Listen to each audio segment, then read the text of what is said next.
d'accord ñu wax ci leneen mu jëm ci mbirum Wally Seck comme fi mu ne nii moom Sentif dafa defoon rapport am bu njëkk wax ci oto yeeg yeneen yu suspect yi nga xam ne gis na ko waaye dafa dellu defaat beneen rapport léegi ci beneen rapport bi nga xam ne Sentif def na ko dafa gis lu toll ci 5,5 milliards yi nga xamante ne dañ ko retraité dafa suspect amul dara lu ko justifié te loolu Wally lañ ci tudd ak juróom benn ci ñi nga xamante ni ñoom la xaalis bi jaar te xaalis bi nag day dox ba dugg ci compte Amadou Sall di doom ci Macky Sall looloo tax ba Sentif jàpp ne mbir mi association de malfaiteurs la en groupe organisé blanchiment de capitaux woo xamante ni daal fi mu ne nii muy moom Wally ak juróom benn yi nga xamante ni tudd nañ leen ci mbir mi loolu lañ leen di toppee. donc lii moo waral coow li. moo waral coow li ñu naan ñu oto rek. alors ginnaaw bi nga xamante ni. rapport boobu am na Sentif daf ko jébbal parquet bi. parquet. ne ko ñii nag da nga leen war a topp du Wally kese. alors juge premier cabinet bu pôle finance bi. daal di saisir li nga xamante ni moom mooy police frontière ak police de l'air na leen ñii kat dañ leen tere pour ñu génn c'est-à-dire dañu am opposition de sortir du territoire. te moom Wally Ibrahima Seck si la bokk. ginnaaw gi nag.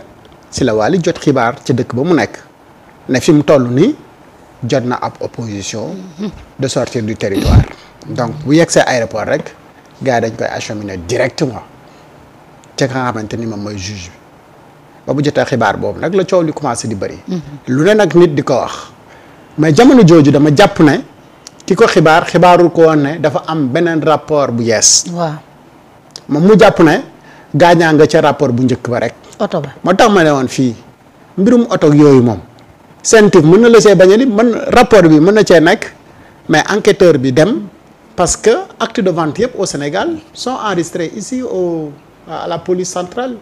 Mais il suffit ñu vérifier foofu ndax effectivement am na benn acte de vente bu ñu enregistré foofu tel jour parce que il faut acte de vente boobu noonu pour que waa ji mën a jël yooyu yóbbu ko. ñu mën ko miitewaat ci turam. donc yooyu bu amulee mais nit ki mënula miitewaat oto bi ci turam. donc il faut ñu vérifier traçabilité wu jaay boobu noonu du problème. même bu nekkee ci rapport bi mais bu ko enquêteur bi gisee ne loolu moom jarul ñu ci woo kenn parce que kii li mu def mooy droit am le plus absolu. maintenant nag li nga xamante ni moom moo xew lu yees mooy rapport bu yees bu nga xamante ni Sentif daf ko defaat te gis ne am na transaction comme ni nga ko waxee yu 5,559 millions yi nga xamante ni dañu jàpp ne yii ni mu dem bu dugg fii nii jaarul yoon te ñu ngi ko gis si ñaar ba ñetti entreprise yu nga xamante ni ñoom ñoo nekkoon ci ginnaaw xaalis boobu di dox ba dugg ci compte Amadou Sall mais ñu gis ne ci premier rapport bi ay faits yu similaire daf ci amoon mooy que ni dañu gisoon ne am na entreprise bu doon encaissé money Amadou Sall moom newoon nañ du dara ca entreprise boobu noonu mais am na procuration ba mën a retirer xaalis bu am solo ca forfait mais xel dootul ñaaw fii nga xalaat ni mais est-ce que Amadou Sall mi même schéma bi mu def fële nekkul même schéma bi mooy que ni société yi ni ay société am lañ mais moom du ci takk du ci laalee xam nga lu mu soxla ci société bi xaalis bi donc léegi nag nan lay defal gars yi ba gars yi jot xaalis au nom de cette société là loolu moom mun na ko def mais moom turam du ci feeñ turam du ci lii mais boo toppee schéma yi au finish da ngay gis que ni xaalis boobu yëpp ci loxoom la bucc léegi nag comme dafa mujj si loxoom te moom gars yi dañuy l'enquête fépp fi nga xamante ni xaalis bi jaar na fa mais gars ñi dañuy gis ne loolu dafa am et terrain wu yi nekk ci aéroport bi mais les gens en parlent tout le temps c'est-à-dire li nga xamante ni moom la ñu war a leeral ci mbirum Wally Seck ak mbiram yi man nag dama jàpp ne su amoon un bon staff dinañ ko wax attention saa bul teel a wax jéema la dem wuti ay avocats yu baax am des spécialistes en communication am ay nit yu nga xamante ni sa waay loolu warul woon sax xaar ma mun di yegg si fii pour mu am quoi je pense que ni war na ko am d'ailleurs parce que dès l'instant que tu es dans les affaires ces affaires du marché war nga xam ne du jour au lendemain war nga mën a dugg ci ay contentieux et que ces contentieux là da nga war a am des équipes yu nga xamante ni ñoom ñoo koy préparer am benn pôle avocat bu nga xam ne bu dara jotulee it comme ni ngay amee ñi lay mbalaxal noonu. noonu nga war a amee ñu nga xamante ni dañ lay xelal ak juridiquement di la xoolal boo bëggee dugg ci benn affaire wala ñu bëgg la ko proposer sax nga jox leen na leen càmbar leen. bu la arrangé nga dugg bu dee arrangé wu la nga dugg doo dugg loolu su ko amoon konoon jàpp naa ne yii yëpp. du fi yegsi. konoon bu ko benn waaye proposé lii mu ñëw ne avocat man dañ ma proposé business bi ak bii avocat bi dañ ko wax attention lii ak lii mën nga ko def lii ak lii moytandiku ko te yooyu soo ko moytandikoo mu may gën ci yow xaalis bi teew tey nag xaalis bu neex la waaye njeexital bi lu ñu war a mën a bàyyi xel la et je pense que ni yooyu bu fekkee ni nit yaa ngi dans les affaires te doo ko bàyyi xel da ngay gën a sonal sa bopp. et mooy li ma doon wax si njëlbéen bi état lu sérieux la et man fii ci dëkk bi rek laa gis et malheureusement c'est dans ce pays que ça s'est passé. tey ñii di am na ñu bëri tey ñu ngi défendre n'est-ce pas crédit wu rapport CENTIF bu tey bii non. waaw bu bëri ki démb bu si Ahmed Dieng mais ñoom ñoo toogoon di ko ŋàññi. waaw. gis nga dëkk bi ñu nekk. dëkk la bu nga xamante ni. bëri ñu logique da nga leen di xool. mooy que ni ñun day dañu mosoon logique que ni crédibilité wu CENTIF moom. kenn du ko nattable ci réew kenn du ko nattable. ku mu bind rapport ba jëmale ko ci yow xamal ne da ngaa def. parce que bu gisul dara ci yow wala du la bindal rapport. amul intérêt boobu. waaw mais ana ñi léegi c'est-à-dire ñi may gis tey ñuy wax ci rapportu CENTIF jëm ci Wally Seck. mais ñoom ñoo doon. ñoo doon même CENTIF bi def rapport ba ci dem ba. réew mi bizarre ci Mohamed Niang. nit ñi wala Mohamed daf fi ëpp ay bàjjan Wally Seck. wala moom moo fi ëpp ay nijaay Wally Seck. waaw. et pourtant c'est tous des Sénégalais. ay lépp dana leer. moo tax yii nag boo ci nekkee bu dugg ci ba CENTIF tracé la jàpp naa ne da nga war a am beneen attitude. bu dul toog di jouer ci émotion wu nit ñi mais parce que c'est du sérieux et lu sérieux nag il faut être sérieux pour nga convaincre gars ñi. wutal say avocat yu baax wutal say spécialiste wutal say nangam sangam argument yi nga am yépp li nga yàpp ne boo ko indee teg ko ci kanamu juge bi dina ko yey jëm ko dajale nga ñëw. bu fekkee ne nag tu es incapable te xam nga ni dëgg yàllaa la ci mbir mi yaa ngi ci digg ñànkatang bi ah. assumer rek wax dëgg fa ne yàlla. démb ba muy neex. yaa nga ca woon di gundaandaat. kon tey nag bu mbir yi soppeekoo. xamal ne la nga ji rek moom ngay góob. qui sème le vent. récolte l'ouragan. l'ouragan. waaw. qui sème l'enrichissement illicite récolte rëbës. mu jeex tàkk. gis nga li ngeen wax ni c'est très important mais xam nga lu ko indi yëpp. mooy nit ñi dañu xamul CENTIF ñu ci bari xamuñu CENTIF. CENTIF n'a rien à voir avec l'État. CENTIF ñu ngi ko créé en vertu de la loi numéro 2004-09 du 6 février 2004 qui traduit la ferme volonté des États de l'UEMOA de lutter contre la criminalité financière et le blanchiment des capitaux. C'est-à-dire que UEMOA ñoom ñoo créé bànqaas bi pour xeex lépp lu jëm ci blanchiment d'argent ak criminalité financière. bañ nañ ko ba CENTIF dafa autonome financièrement dafa autonome ci ni muy gérer.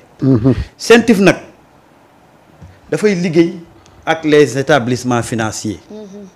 établissement financiers yi ñooy suspecté ay opération financière yu douteuse ñu saisir ko mu def ci enquête moom bañ na ko ba buy def enquête du ne ma Samba du ne ma Demba boo xoolee rapport bi dinaa ci ñëw sànq ci seen rapport bi ci page 34 ay alpha la ñuy wax ay bêta ay gamma tudd ñu tur de dañuy jël ay indice bu ñu joxee indice nag ba pare dañuy jël seen rapport bi jox ko pôle judiciaire financier pôle judiciaire financier nag mooy topp ba gis ne kat xaalis bee Marieta moo ko jëbee fee compal ci Samba compal ci topp foofu la ay tour di commencer génn noonu la CENTIF di liggéeyee moom dafay suspecté def enquête daal di wane ay indice jox ko boo xoolee ci le cas de Farba Ngom bi ñuy déclencher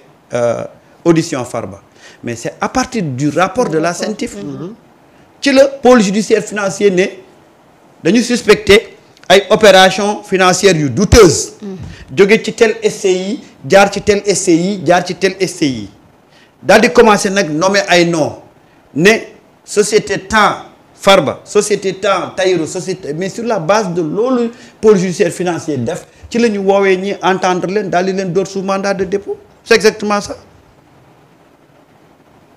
tey boo déggee turi Waly Ibrahima Seck ñu bëri xamuñu nga xam ne gars yi dafa am fu fori fuñ dem kan moo fi xamoon ne Waly Ibrahima Seck la tudd. ñëpp Waly Seck rek la ñu xam wala Waly Balla bëriwul woon de. bëriwul woon de. waaye kon xam nga nit ñi am na ñoom xamuñu sax kuy Waly en fait ñoom. c'est-à-dire que ñoom dañoo dem ba gis ay identité daal di teg ci terrain teg ci kaw table bi léegi nag pôle judiciaire nga xam ne moom moo chargé pour def les enquêtes trouver éventuellement les suspects def li des yow convoqué nañ la wala convoqué wuñ la dégg nga teel commencé wax. te est-ce que xamul lu ñu xamutoon ni ko topp waxee bu amoon ay conseillers dëgg. am na un débat boo xam ne. du ñu fa dellu te gis nga contrairement ak nit ñu jaayee affaire bi. mais dañ ne për rek ñu commencé di ko wax autour de véhicules. ay véhicules yu ñu jaay ak ay véhicules yu ñu jaayul alors que. dañ la wax fii ne la en 2024 la CENTIF a reçu plusieurs déclarations de soupçons émanant de plusieurs institutions financières portant sur un montant de plusieurs dizaines de milliards. Ce montant cumulé provenait de virements émis par une administration publique au profit d'un individu désigné ici sous le nom de Alpha.